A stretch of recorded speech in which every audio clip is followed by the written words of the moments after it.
નમસ્તે મિત્રો, હું છું ચિરાગ. તમે જોઈ રહ્યા છો સરકારી ગુરુ. આજે આપણે ચર્ચા કરવાના છીએ હાલમાં આવેલ પોલીસ ભરતી વિશે. તો પોલીસ ભરતીમાં હજી કોઈ સુધી સંમતિ પત્ર ભરવા વિશે કોઈ અપડેટ આવી નથી ઓફિશિયલ વેબસાઇટથી.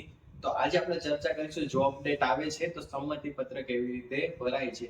તો આમાં આપણે અલગ અલગ મુદ્દા વિશે ચર્ચા કરીશું કે શું હોય છે સંમતિ પત્ર, કેવી રીતે ભરવાનું હોય છે, જો સંમતિ ભરાઈ ગયા પછી જો પરીક્ષા ન આપી તો કોઈ સજાને પાત્ર થઈ શકે છે કે નહીં, અને સંમતિ પત્ર કેવું હોય છે તો આ વિશે આપણે ચર્ચા કરીશું. તો બંને રહેજો વિડીયોમાં. નવા હોય તો પ્લીઝ ચેનલને સબસ્ક્રાઇબ કરી લેજો, કેમ કે આવા જ ઇન્ફોર્મેશન રિલેટેડ વિડીયો હું લાવતો રહીશ. તો keep supporting. Thank you for watching. તો મિત્રો, વાત કરીએ સંમતિ પત્ર વિશે તો સ્ટેપ બાય સ્ટેપ હવે આપણે સરળ ગુજરાતી ભાષામાં આપણે સમજવાનો પ્રયત્ન કરીશું. તો પહેલા છે કે સંમતિ પત્ર એટલે શું. તો સંમતિ પત્ર એટલે કે ઇંગ્લિશમાં જો સ્પષ્ટ કહું તો કન્સર્ટ ફોર્મ. તો કોઈ પણ તમે ગુજરાત ગવર્મેન્ટ એક્ઝામ આપો છો, કોઈ પણ ગવર્મેન્ટ રિલેટેડ એક્ઝામ આપો છો, તેના માટે કન્સર્ટ ફોર્મ ભરવાનું હોય છે, તેને ગુજરાતીમાં કહે છે સંમતિ ફોર્મ. તો સંમતિ ફોર્મ ભર્યા બાદ તમે એઝ એ ગુજરાતની જે કોઈ પણ એક્ઝામ છે તેનું તમે સંમતિ આપો છો તેમ દર્શાવવા માટે સંમતિ ફોર્મ ભરવામાં આવે છે. તો મિત્રો, હવે આપણે આગળ વાત કરીએ કે સંમતિ પત્ર કેવું હોય છે અને ક્યાંથી ભરવાનું હોય છે.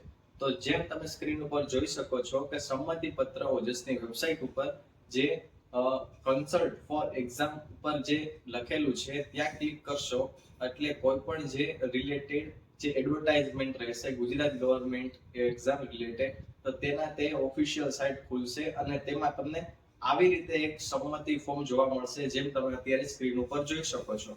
તો આવી રીતે એક ફોર્મ જોવા મળશે.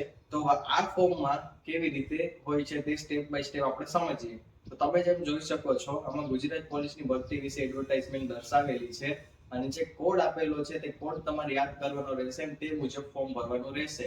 અથવા તો તમે આ યાદી એક તમે લખી પણ શકો છો અને સેવ પણ કોપી પણ કરી શકો છો, જેથી આગળ જતા માહિતી તમને ભૂલાઈ ન જાય.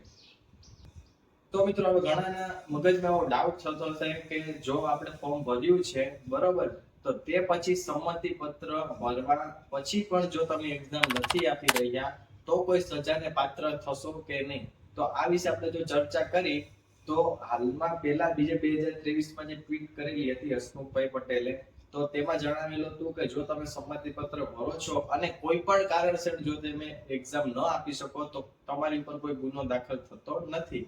બરોબર છે. જે ઈચ્છુક ઉમેદવારો છે તે સંમતિ પત્ર ભરીને પોતાની એક્ઝામ જે છે તે ક્લિયર કરી શકે છે, તેના કન્સલ્ટ ફોર્મ ભરી શકે છે અને સબમિટ કરી શકે છે.